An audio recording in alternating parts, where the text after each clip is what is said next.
Hello, very good morning to all of you. Myself Dr. Romila Karnawat. आज हम photochemistry में previous lecture के continuation में Lambert's law के आगे बियर्स लॉ पढ़ेंगे. बियर्स लॉ में be considered as an extension of Lambert's law. Beer's law को हम लैम्बर्ट्स के नियम का विस्तार भी मान सकते हैं. It was propose by Beer in 1852. इसे 1852 में बियर ने प्रपोज किया था, प्रतिपादित किया था. And is applicable to liquids, और ये द्रवों पर लागू होता है. According to this law, when a monochromatic light radiation is incident on a solution, then the decrease in intensity of light radiation is directly proportional to the concentration of solution along with the thickness of the medium. जब एक वर्णी प्रकाश विकिरण किसी विलयन के ऊपर आपतित होता है तो प्रकाश विकिरण की तीव्रता में कमी उस माध्यम की थिकनेस के साथ साथ विलयन की सांद्रता के भी समानुपाती होता है. इसे हम मैथमेटिकल फॉर्म में इस प्रकार से रिप्रेजेंट कर सकते हैं. Minus d I by d x is directly proportional to I into C.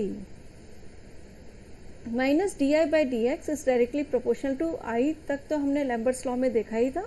यहाँ पर हमने एक विलयन की सांद्रता का फैक्टर और ऐड कर दिया है बियर्स लॉ के अंदर, इसीलिए इसे सम्मिलित रूप से बियर्स लैम्बर्ट्स लॉ भी कहते हैं. Minus d I by d x is equal to epsilon I into c. एप्सिलॉन यहाँ पर एक प्रोपोर्शनलिटी कांस्टेंट है. इसे हम मोलर एब्जॉर्प्शन कोफिशिएंट भी कहते हैं, मोलर अवशोषण गुणांक भी कहते हैं. The value of molar absorption coefficient depends on the wavelength of light radiation and absorbing medium. जो मोलर अवशोषण गुणांक है उसका मान प्रकाश विकिरण की तरंगदैर्घ्य और अवशोषक माध्यम पर निर्भर करता है. इक्वेशन 11 को हम अगर रीअरेंज करते हैं तो इस फॉर्म में हम ले सकते हैं. Minus d I by I is equal to epsilon c into x. Equation 12 का इंटीग्रेशन करने पर within the limits integration समीकरण 12 का समाकलन करते हैं हम, और इसमें लिमिट हम आई की ओर लगाते हैं, आई नॉट टू आई, और थिकनेस की जो लिमिट हम लगाते हैं x is equal to 0 to x is equal to x. So l I by I naught इसका सोल्यूशन आएगा is equal to minus epsilon c into x. और नेचुरल लॉगरिथम को हम एक्सपोनेंशियल फॉर्म में भी रिप्रेजेंट कर सकते हैं.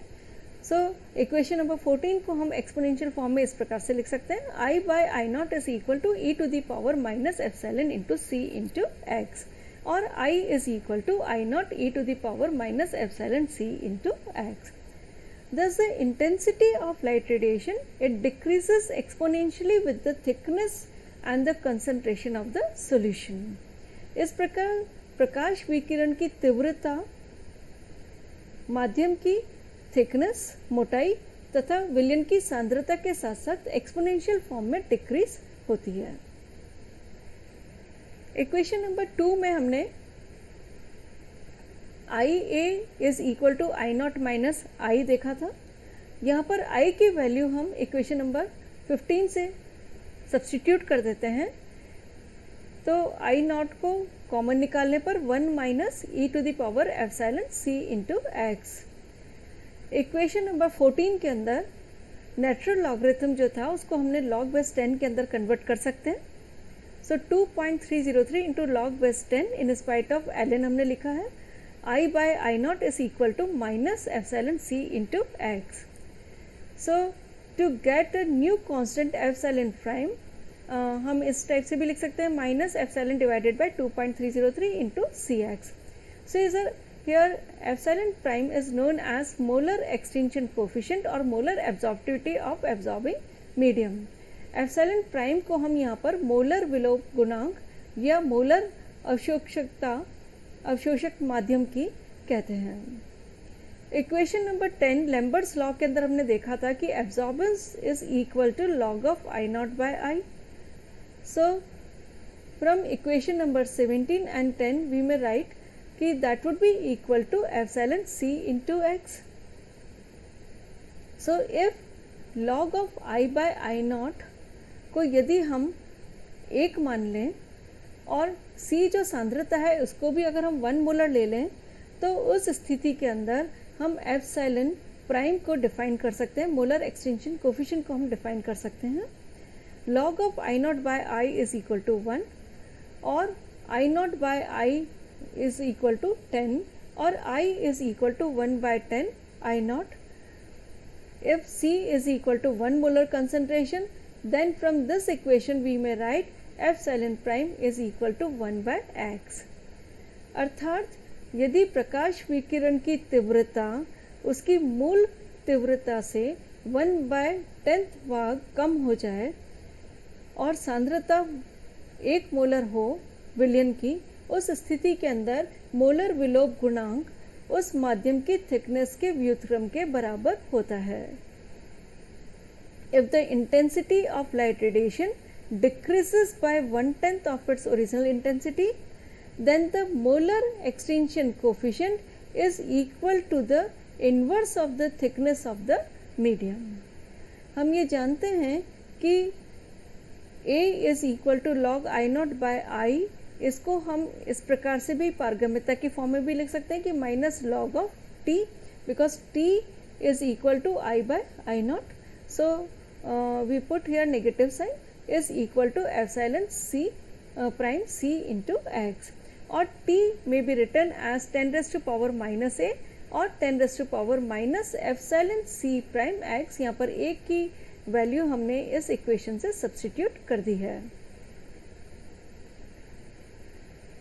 इसी इक्वेशन के अकॉर्डिंगली अगर हम एब्जॉर्बेंस और कंसंट्रेशन के बीच में ग्राफ खींचते हैं, क्योंकि A इज इक्वल टू हमने देखा epsilon prime C into x होता है, सो A और C के मध्य में हमने ग्राफ प्लॉट कर दिया। When the absorbance is plotted, when a graph is plotted between absorbance and concentration of the solution, then a straight line is obtained, एक सरल रेखा प्राप्त होती है पासिंग थ्रू द ओरिजिन, यानी मूल उद्गम के द्वारा पास होते हुए गुजरते हुए एक स्ट्रेट रेखा एक सरल रेखा प्राप्त होती है और जिसका स्लोप जो है वो एप्सिलॉन प्राइम एक्स के बराबर होता है। ये जैसे जैसे हम देखते हैं कि सांद्रता जैसे जैसे बढ़ती जाती है वैसे वैसे ये हायर कंसंट्रेशन के ऊपर थोड़ा विचलन दर्शाती है।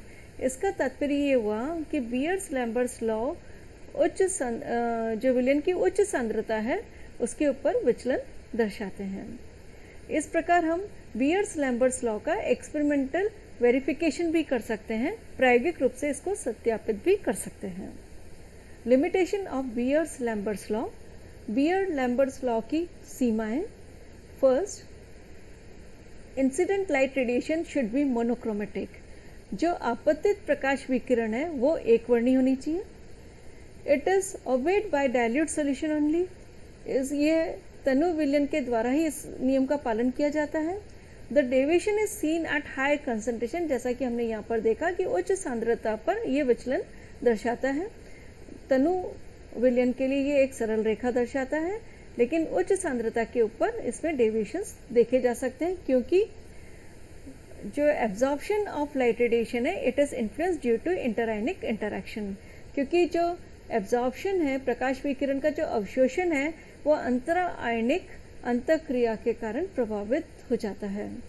As the absorbance of the substance depends on the temperature, so temperature को हम पूरे एक्सपेरिमेंट के दौरान कांस्टेंट रखते हैं।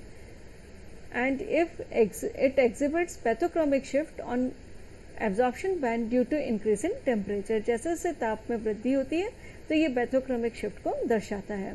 If any impurity present in the solution, यदि विलयन में कोई भी इम्प्योरिटी अशुद्धि उपस्थित होती है which is absorbed at the same wavelength, जो समान तरंग दैर्घ्य के ऊपर अवशोषित होती है, तो भी विचलन देखे जा सकते हैं, डेविएशंस में भी observed. In case of association और dissociation of solute, deviation from the law is observed. यदि विलय का संगुणन हो या वियोजन हो तो उस स्थिति के अंदर भी डेविएशंस को देखा जा सकता है। Beer's law is not implemented on suspension due to scattering of light radiations, जैसा कि हम सभी जानते हैं कि सस्पेंशन पर जब भी लाइट रेडिएशन इंसिडेंट होती है तो वो लाइट रेडिएशन स्कैटर हो जाती है, प्रकीर्णन हो जाता है। अतः बियर्स लॉ निलंबन पर लागू नहीं होता है।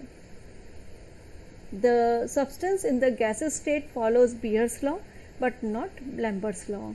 अगर पदार्थ गैसीय अवस्था में है तो उस स्थिति में ये बियर्स लॉ का तो पालन करता है किंतु लैम्बर्ट्स लॉ का पालन नहीं करता है।